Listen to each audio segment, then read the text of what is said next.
Alrighty all, my name is Tommy, and of course this is the Gallery Backyard Barbecue, and today's show is going to be all about that Oklahoma Joe Tahoma 900. We are going to go over the checklist, the first things that you should do before you light it up. Then of course we will light it up, do the proper pre-season, plus a little bit of the extra step that I like to do. After all that, we are going to hit it with some biscuits and find out that hot spot. So look, before I jump into all that, I gotta do a PSA. I know the company is gonna watch this video, maybe some other companies as well. And look, some companies have started to make the adjustment. This pit didn't have it, but you gotta watch those sticky little advertisements that you put on the grills. It is a pitta for us consumers to get that glue off. I've happened to have a little bit of after laying around, so I am gonna have to scrub that hood, also scrub that hopper list, and there is some also on the back of the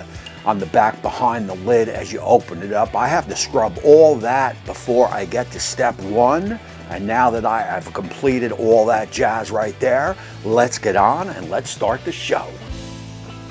A couple viewers in my unboxing video, if you've not seen the unboxing and the assembly of this pit, I will drop a link up top and also down in the description. They asked me how the inside guts of the unit works. If you know the Masterbuilt and also the char griller has a manifold that stretches across the bottom, and that distributes your heat into the pit. Well, this is going to work a little bit different, so I thought I would show you that now. This is going to be more like a pellet grill. The first thing you need to do is to take note of your support brace and also the grease funnel. So the support brace is going to where the top manifold is going to sit, and also it is going to distribute the grease over to the control side panel of the unit. And also you do have some slits in the manifold cover that is going to allow the heat to come up. How well does all that work? We will find that out at the end of the show when I throw some biscuits on this puppy. And it is a 4-rack system, as you can see.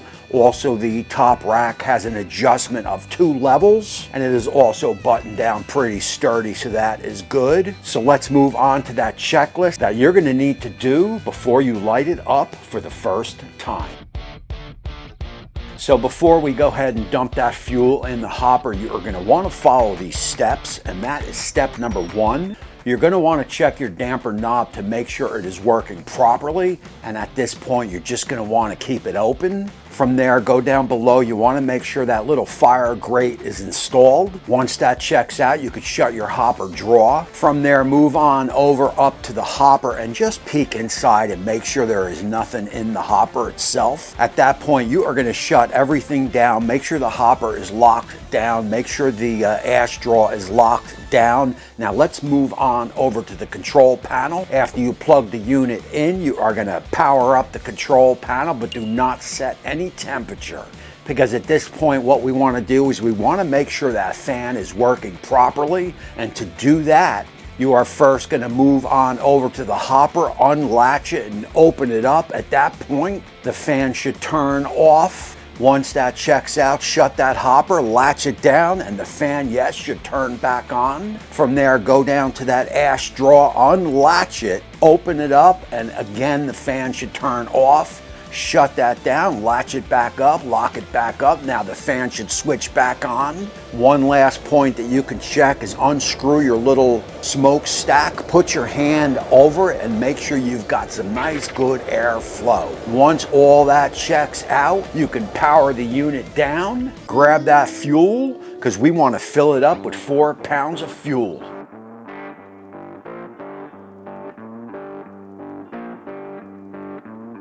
So you've got your 4 pounds of fuel in. You want to make sure that damper is open.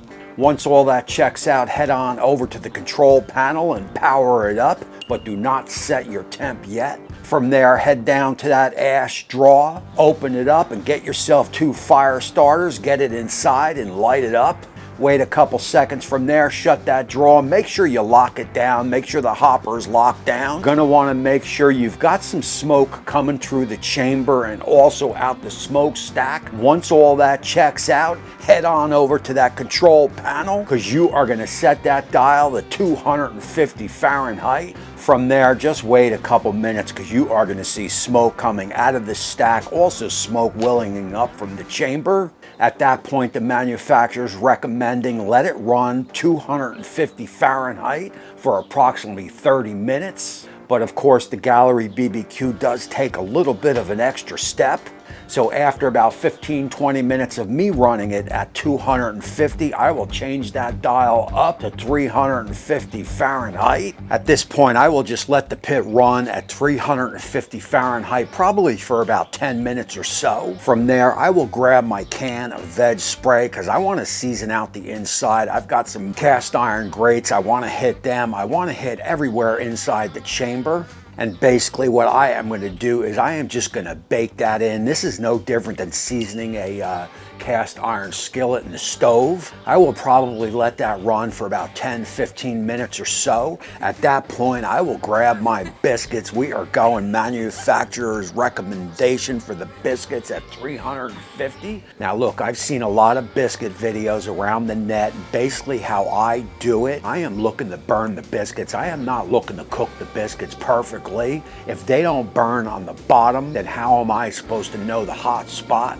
So 350 is going to get that job done. I will get the biscuits scattered around on the bottom of the pit and also the top of the pit. That is the main area where I am going to cook. So I am real anxious to see how the heat is going to distribute all around the pit, especially up top. Once I get those biscuits in, I will shut that hood and let it go for about 10 minutes. At that point, I will bring you guys back.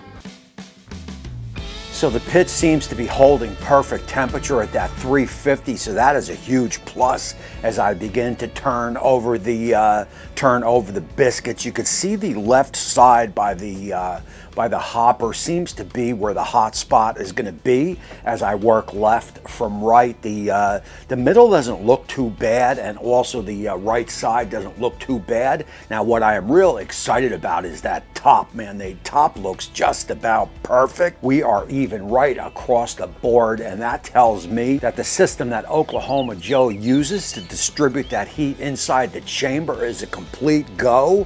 I mean, I've done these tests probably about 10-15 times, and this is easily up on the top of some of the best that I've tested. I mean, look, you are always going to get a hot spot no matter what. So as long as you know where that hot spot is, you can make yourself some adjustments on where you are putting your protein. Like I said, my protein rides up top, and that is pretty even across the board. So guys, that is going to close out this show, and I got to tell you, I am real excited on how this pit seems to function. It definitely looks like a winner to me.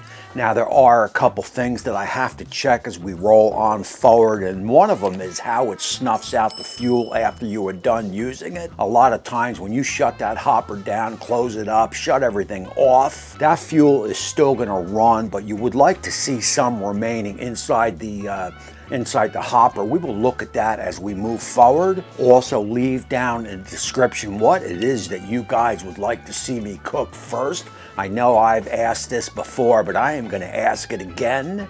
So I appreciate you all for watching. Again, my name is Tommy. Don't forget, if you like what you saw, to hit that subscribe button and ring that bell so you get notified every time the channel does a future upload. And I can guarantee you we will be on this puppy a lot. That is it for this one, and until next time, we will see you soon.